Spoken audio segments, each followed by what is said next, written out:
Pada bab 2 ini, saya akan menjelaskan tentang etika, tanggung jawab hukum, dan penerimaan klien.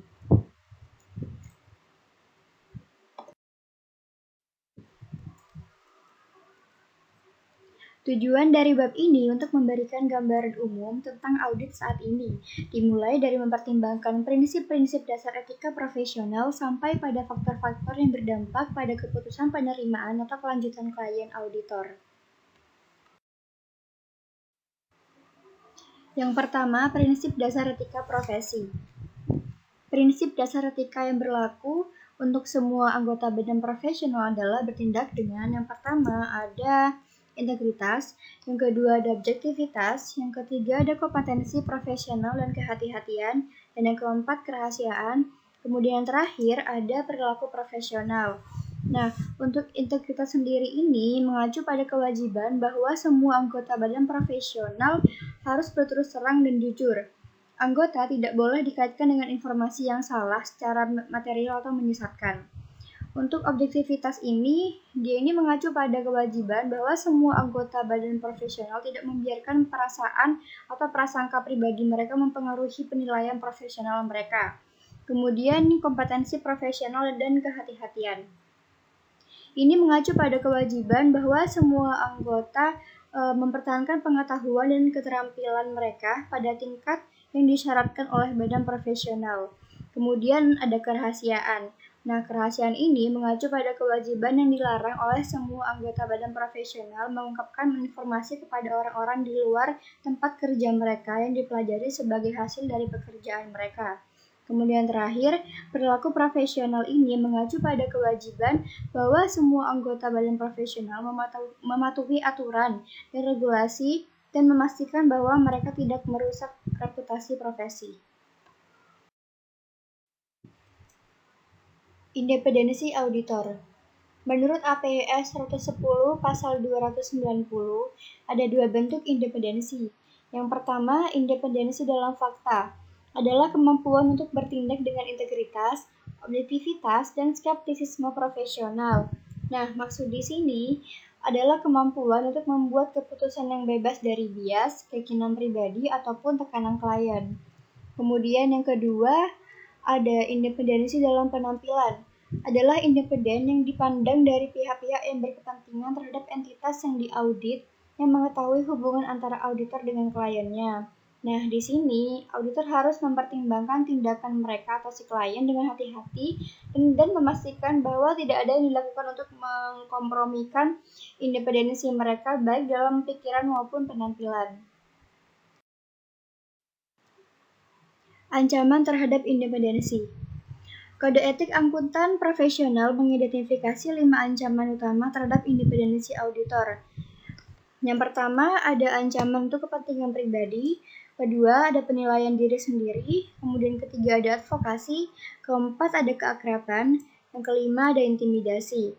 Nah, dari yang pertama, ancaman untuk kepentingan pribadi ini mengacu pada ancaman yang dapat terjadi ketika kantor akuntan atau stafnya memiliki kepentingan keuangan pada klien audit. Kemudian yang kedua, penilaian diri sendiri ini mengacu pada ancaman yang terjadi ketika tim jaminan perlu membentuk opini tentang pekerjaan mereka sendiri atau pekerjaan yang dilakukan oleh orang lain di perusahaan mereka. Yang ketiga, advokasi. Advokasi ini mengacu pada ancaman yang dapat terjadi ketika kantor akuntan atau staf asuransinya bertindak atau diyakini bertindak atas nama klien asuransinya. Kemudian keakraban. Keakraban ini mengacu pada ancaman yang dapat terjadi ketika ada hubungan dekat atau berkembang antara perusahaan jaminan dan klien atau antara anggota tim jaminan dan direktur atau karyawan klien. Kemudian terakhir, intimidasi. Ancaman intimidasi ini mengacu pada ancaman yang dapat terjadi ketika anggota tim jaminan merasa terancam oleh staf atau direktur klien. Perlindungan independensi. Tindakan pengamanan adalah mekanisme yang telah dikembangkan oleh profesi akuntansi, legislator, regulator, klien, dan kantor akuntan. Mereka ini digunakan untuk meminimalkan resiko munculnya ancaman, misalnya melalui pendidikan, dan untuk menangani ancaman ketika ancaman menjadi nyata, misalnya melalui proses pelaporan dalam perusahaan jaminan. Hubungan auditor dengan orang lain. Dalam melaksanakan auditnya, auditor eksternal berhubungan dengan staf dan manajemen klien secara teratur. Kelompok kunci auditor eksternal akan memiliki hubungan profesional dengan pemegang saham klien sebagai kelompok, dewan direksi, komite audit, dan tim audit internal. Di sini, auditor akan melaporkan kepada pemegang saham klien, kemudian dewan direksi mewakili pemegang saham dan mengawasi aktivitas perusahaan dan manajemennya. Dewan direksi ini memiliki tanggung jawab untuk memastikan bahwa laporan keuangan yang diaudit disusun sehingga memberikan pandangan yang benar dan adil. Untuk komite audit ini bertanggung jawab untuk menjadi penghubung antara auditor eksternal, auditor internal, dan pihak yang bertanggung jawab atas tata kelola untuk membantu dewan direksi dalam memastikan bahwa laporan keuangan adalah benar dan adil, dan bahwa auditor eksternal memiliki akses ke semua catatan dan bukti lain yang diperlukan. Untuk auditor eksternal ini dapat menggunakan pekerjaan yang dilakukan oleh audit internal setelah mempertimbangkan objektivitas fungsinya.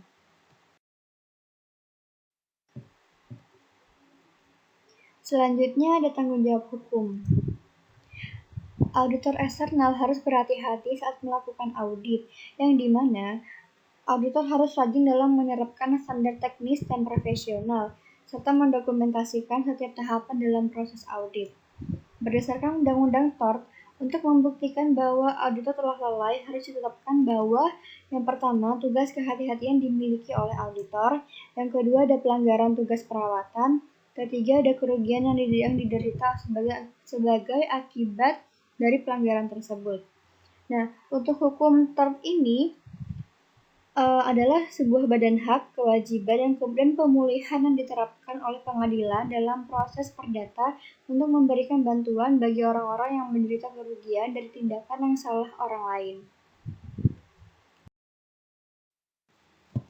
Keputusan penerimaan dan keberlanjutan klien. Tahap pertama dari setiap audit adalah penerimaan klien atau keputusan lanjutan. Sebelum menerima klien baru, pertimbangan harus diberikan untuk setiap ancaman terhadap kepatuhan dengan prinsip-prinsip dasar etika profesional, yaitu integritas, objektivitas, kompetensi profesional dan kehati-hatian, kerahasiaan, dan perilaku profesional.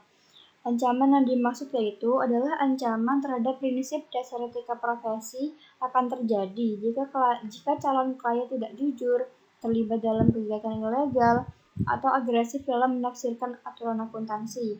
Sebuah firma audit tidak boleh menerima klien tersebut sebagai klien baru jika ia prihatin tentang salah satu masalah ini.